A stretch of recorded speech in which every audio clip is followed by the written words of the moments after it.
조금 전에 함께 교독하신 말씀으로 영적 사령관이 되라는 제목으로 말씀을 나누겠습니다.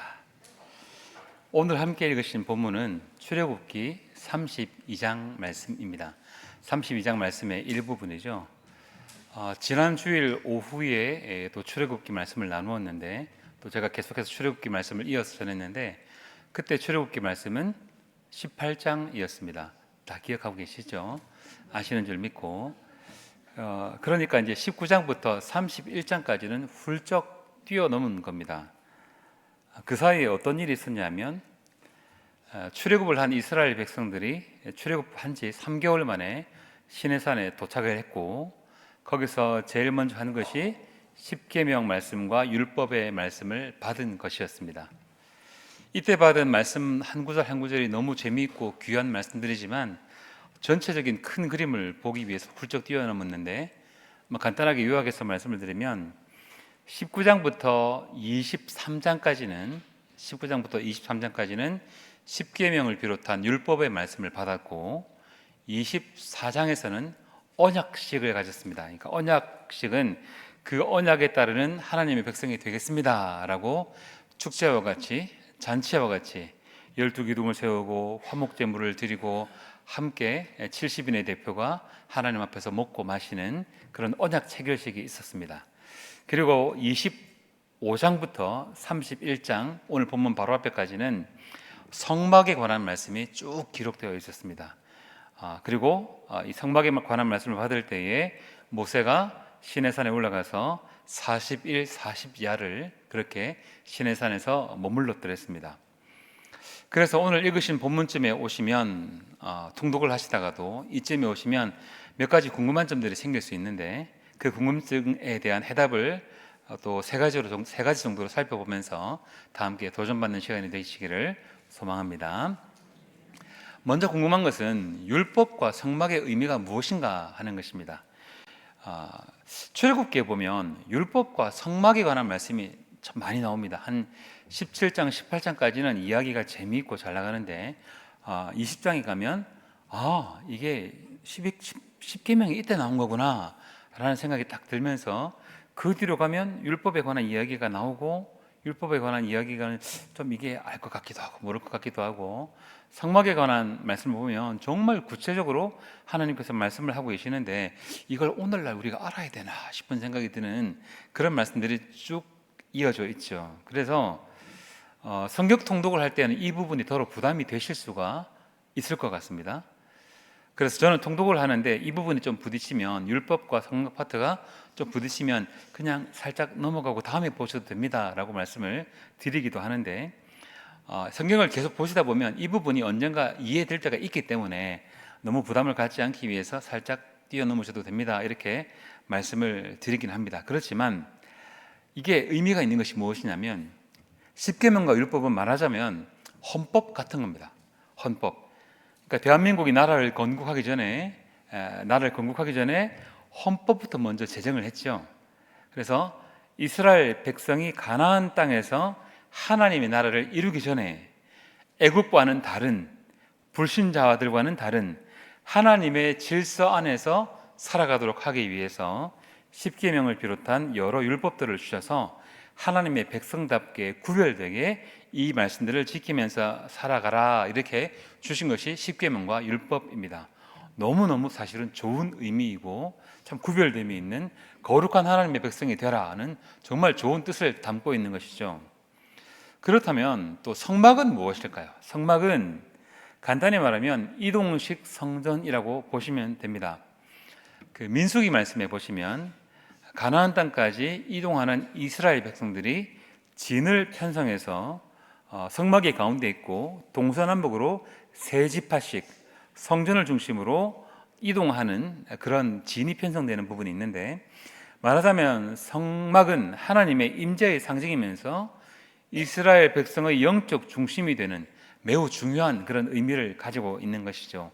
광야길 내내 하나님께서 함께 계시고 동행하신다는 아주 멋지고 든든한 그런 의미가 바로 성막입니다. 그러면 또 이어서 궁금한 점이 생길 수 있는 것은 금송아지 사건이 주는 충격이 얼마나 대단한 것인가 하는 것입니다. 이러한 가운데 일어난 금송아지 사건이 얼마나 충격적인 일인가 하는 것이죠. 때는 지도자 모세가 시내산에 올라가서 하나님의 율법에 관하여 성막에 관하여 말씀을 듣고 있을 때였습니다.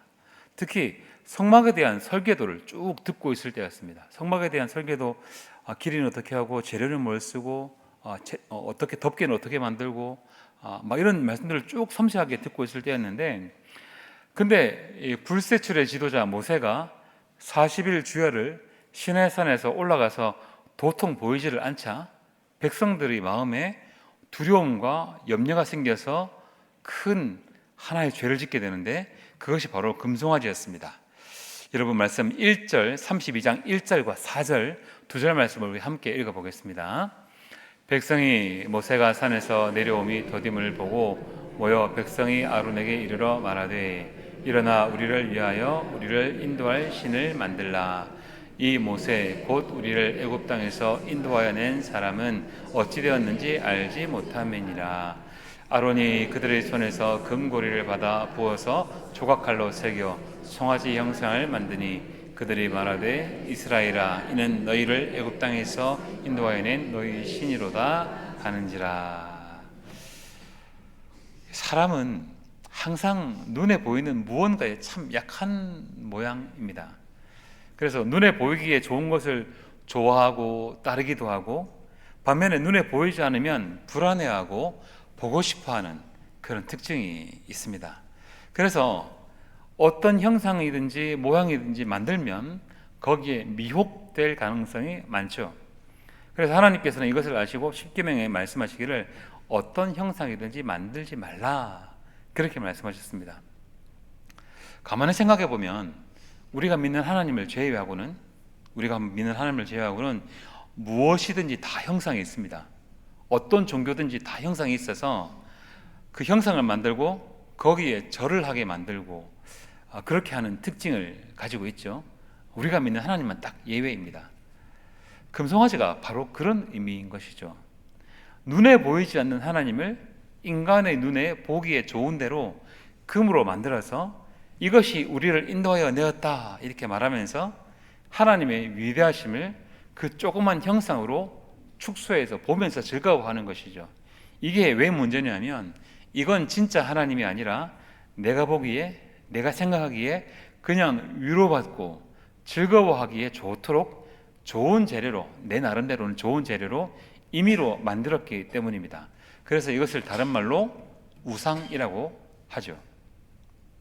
그런데 백성들이 이것을 만들 때 하나님께서 모세에게 어떤 말씀을 주시고 계셨습니까? 26장부터 31장까지 성막에 관한 설계도를 알려주고 계셨던 것이죠. 정말 상세하게 알려주고 계셨습니다. 정말 상세하게, 정말 구체적으로 알려주셨습니다. 제가 결혼하기 전에 그 애들 엄마하고 아주 재미있는, 그렇지만 조금 쓸데없어 보이는 얘기를 나눈 적이 있습니다. 이런 얘기를 나누었죠. 우리가 결혼을 해서 조그만 단칸방이라도 하나 얻게 되면 옷걸이는 여기 놓고, 책장은 여기 놓고, 책상은 여기다 놓고, 밥솥은 여기 놓고, 식탁은 여기 놓자. 제가 먼저 막 그렇게 말을 했더니, 그렇게 말하면 애들 엄마가 아니요, 식탁은 그쪽이 맞고 책장은 저기 있어야죠. 제가 생각한 거하고 배치가 다른 겁니다. 그래서 그러면 그렇구나 하고 이렇게 동의를 해줘야 되죠. 그런가, 그렇구나, 그게 낫겠네, 그렇게 하면서 얘기를 했는데, 그게 뭐라고 그 얘기하는데 되게 재밌더라고요. 되게 재밌고 막 그 꿈꾸게 되고 막 이런 거 있지 않습니까? 그래서 되게 행복했던 생각이 잠깐 그렇게 들었었습니다. 결혼하려면 아직 날도 안 받아놨는데 한참 남았는데 그 생각을 하면서 되게 즐거웠던 생각이 납니다. 말하자면 성막은 그렇게 마치 신혼집과 같이 그런 아름다운 계획을 준비하고 계실 때, 그러니까 유대인 랍비가 출애굽기를 연구하면서 이런 표현을 한 적이 있습니다. 마치 신혼집과 같은 그런 아름다운 계획을 하나님께서 준비하고 계실 때, 말하자면 24장에서 언약식을 이미 가졌기 때문에 성막을 만드는 것은 마치 이스라엘 백성과 하나님이 동행할 신혼 첫날을 준비하는 상황과 같은 그런 때인데, 그때 무슨 일이 벌어졌는가? 금송아지 사건이 벌어진 겁니다. 그러니까 이걸 은유적으로 표현하면 이제 신방을 차리고 함께 그 방에 들어가야 할 신부가 갑자기 다른 남자와 바람이 나서 집을 나가버린 것과 같은 그런 상황이다라고 그 유대인 랍비가 표현을 한 것이죠. 그렇게 본다면, 그런 관점에서 본다면 충격도 이런 충격이 없는 것입니다. 하나님께서 보시기에 정말 진노하실 만한, 충격받으실 만한 그런 사건이 아닐 수 없는 것이죠. 그래서 하나님께서 어떻게 말씀하셨냐면 7절부터 10절까지 말씀하셨는데, 이 말씀을 또 함께 읽어보겠습니다. 여호와께서 모세에게 이르시되 너는 내려가라. 내가 애굽 땅에서 인도하여 낸 네 백성이 부패하였도다. 그들이 내가 그들에게 명령한 길을 속히 떠나 자기를 위하여 송아지를 부어 만들고 그것을 예비하며 그것에게 제물을 드리며 말하기를 이스라엘아, 이는 너희를 애굽 땅에서 인도하여 낸 너희 신이라 하였도다. 여호와께서 또 모세에게 이르시되 내가 이 백성을 보니 목이 뻣뻣한 백성이로다. 그런즉 내가 하는 대로 두라. 내가 그들에게 진노하여 그들을 진멸하고 너를 큰 나라가 되게 하리라. 아멘. 이 말씀 굉장히 무서운 말씀입니다. 7절 말씀 보시면 이 백성은 내 백성이 아니고 네 백성이다. 내 백성 하기 싫다, 이 말씀이죠. 목이 참 뻣뻣한 백성이로다. 우리가 농담할 때 저 사람은 목이 뻣뻣한 백성이라서 이렇게 농담할 수 있지만 굉장히 안 좋은 말입니다. 하나님께서 진멸하시려고 하실 때 썼던 표현이죠. 진멸이란 무엇입니까? 생명이 있는 것은 하나도 남겨두지 않고 다 죽인다는 뜻입니다. 그러니까 헤렘이라고 하는데, 정말 하나님께서 단단히 화가 나셔서, 엄청나게 화가 나셔서 생명이 있는 것은 하나도 남기지 않고 다 죽여버리시겠다는 말씀이시고, 또 10절 말씀 보시면 너를 큰 나라가 되게 하리라, 이렇게 말씀하셨죠. 이것은 아브라함과 이삭과 야곱을 통해서 많은 백성을 이루신 것처럼 싹 다 죽여버리고 이제 다시 모세 너를 통하여서 너로부터 시작해서 새로운 백성을 내가 만들어야 되겠다. 나머지는 싹 다 죽여버리고, 이렇게 말씀하시는 겁니다. 아주 무시무시한 말씀이죠. 많이 사랑할수록 더 크게 화가 나신 것, 딱 그 모습이십니다. 여러분은 이런 하나님의 진노가 짐작이 되십니까? 그러면 여러분, 마지막으로 이때 모세의 중보기도는 어떤 의미였을까 하는 것입니다. 이때 모세가 했던 일이 바로 하나님의 진노를 막아서는 자로 하나님 앞에 딱 서는 것이었는데, 여러분 31절, 32절 두 절 말씀을 우리 함께 읽어봅시다. 모세가 여호와께로 다시 나아가 여짜오되 슬프도소이다. 이 백성이 자기들을 위하여 금신을 만들어 싸우니 큰 죄를 범하였나이다. 그러나 이제 그들의 죄를 사하시옵소서. 그렇지 아니하시오면 원하건대 주께서 기록하신 책에서 내 이름을 지워버려 주옵소서. 아멘. 먼저 읽으신 31절 말씀은 이 백성의 죄를 회개하고 자복하는 장면이죠. 사실 모세가 지은 죄가 아닙니다. 그렇지만 인정하고 고백합니다. 왜냐하면 백성의 대표 자격으로 내가 백성의 지도자라는 이름을 갖고 있기 때문에 그렇게 회개하고 자복하는 것이죠. 진정한 지도자는 군림하는 자가 아니라 책임지는 자라고 했던가요? 또 32절 말씀은 아주 유명한 말씀이죠. 그들의 죄를 사하지 않으시려면 저의 이름을 생명책에서 지워주십시오, 이렇게 말한 겁니다. 내 이름을 생명책에서 지워주시옵소서. 백성의 대표가 되려면 이 정도는 되어야 되지 않겠습니까? 한편으로 참 이기적으로 생각해 보면 자신이 아브라함과 같이 후대에 또 다른 조상으로 이름을 남길지도 모르는, 어쩌면 인간적으로 생각하면 절호의 기회일 수도 있는데, 지금 그게 중요한 게 아니라 무지몽매한 이 백성이 무엇을 잘못한지도 모르고 큰 죄를 지었는데 어찌됐든 이 백성을 살려놓고 봐야 할 것 아니겠습니까? 그러니 내가 걸 수 있는 것, 내가 하나님 앞에 걸 수 있는 것, 최고로 걸 수 있는 게 뭐죠? 내 생명 아니겠습니까? 내 생명을 걸고 하나님 앞에, 이게 내 생명을 걸고 백성들의 죄를, 모든 백성을 살린다는 것, 사실 하나님 보기에 동일한 가치가 있는 것 안 되지만, 많이 모자라지만, 그럼에도 불구하고 자신이 걸 수 있는 최대한의 것을 걸어서 이 백성을 살리고 싶은 마음이 훨씬 더 앞서는 것입니다. 그러니 모세는 단순히 행정 조직의 장이 아니라 하나님의 마음을 알고 백성들의 연약함도 헤아릴 줄 아는 영적 사령관이었던 겁니다. 이 사건이 그것을 잘 보여주죠. 아말렉과 육적인 전쟁을 할 때에도 실제 전쟁은 여호수아가 하되 모세는 산 꼭대기에 올라가서 전쟁을 하는 군사들을 위해 기도했습니다. 이게 바로 영적 사령관의 모습이죠.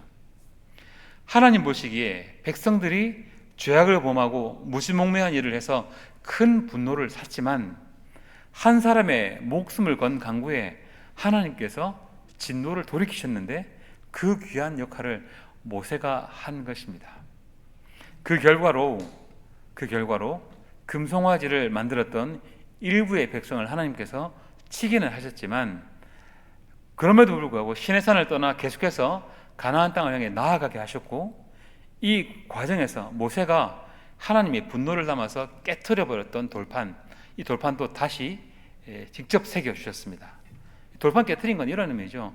너희가 우상을 섬겼는데 이 언약이 무슨 소용이 있나?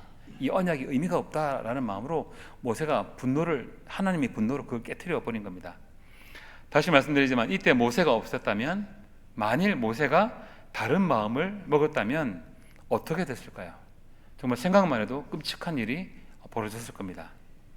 그래서 여러분, 영적 사령관이 정말 중요하고 정말 그 역할이 필요한 것입니다. 영적 사령관이란 어떤 사람일까요?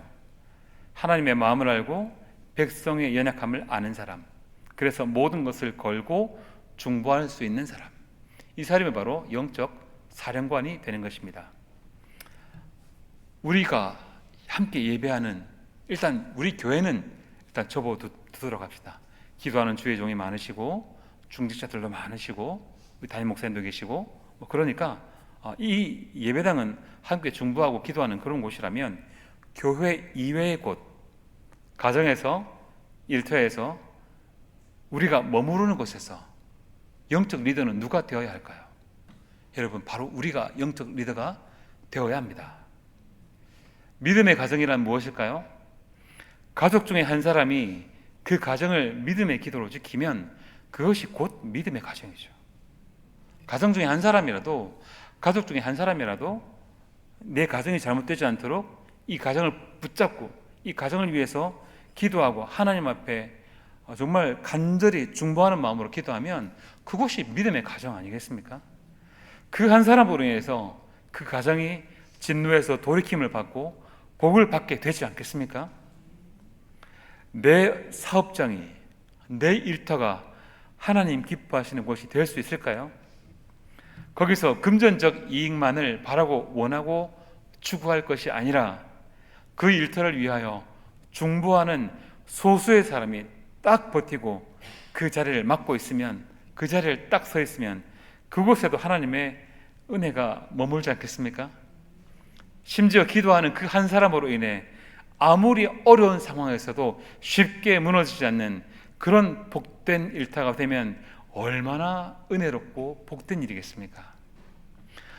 뭐 일터가 그냥 일터지, 내가 적당히 일하고 돈만 받아오면 되지, 이렇게 생각하면 그건 영적 리더가 아니라 영적으로도 육적으로도 그냥 머슴살이 하는 것밖에 되지 않는 것이죠. 복음을 알고 예수님을 믿는 우리는 이 땅을 과연 어떠한 모습으로 살아가는 것이 합당하겠습니까? 말씀을 맺겠습니다. 오늘 말씀의 제목, 영적 사령관이 되라는 제목으로 말씀을 나누었습니다. 하나님께서는 우리를 부르시기를 너 혼자 구원받고 너 혼자 은혜 받고 잘 살아라고 우리를 그렇게 부르시지 않으셨습니다. 우리가 속한 곳에서 영적 리더요, 사령관으로서 믿음의 선한 역할을 잘 감당하라고, 비록 연약한 우리이지만 하나님의 뜻을 알고 인간의 연약함을 고백하고 중보함으로 말미암아 그곳이 더 나은 곳이 되게 하라고 우리를 부르셨습니다. 남편이 잘못 생각할지라도 아내는 믿음의 결단을 내리면 그것이 영적 리더요, 가족 중에 일부가 세상을 더 사랑할지라도 멈추지 않는 기도로 중보하고 그 영혼이 떠나가는 것을 붙들고 있으면 이 또한 영적 리더로서의 선한 역할을 잘 감당하는 것임을 믿으시기 바랍니다. 내가 속한 공동체가 더 신실한 공동체가 되도록 중보하면 이게 영적 리더지. 뭐가 영적 리더겠습니까? 하나님께서는 기도하는 한 사람으로 말미암아 영혼을 사랑하는 중보자의 간절한 기도로 말미암아 뜻을 돌이키시고 많은 영혼들을 살리시는 분이십니다. 바라기는 귀한 우리 성도 여러분께서 영적 사령관이자 리더로서 머무시는 곳에서 영혼을 사랑하시고 아끼시고 끊임없는 중보기도와 간구를 하심으로 영혼을 살리고 온전케 하시는 축복의 사람이 되시기를 주님의 이름으로 축원드립니다.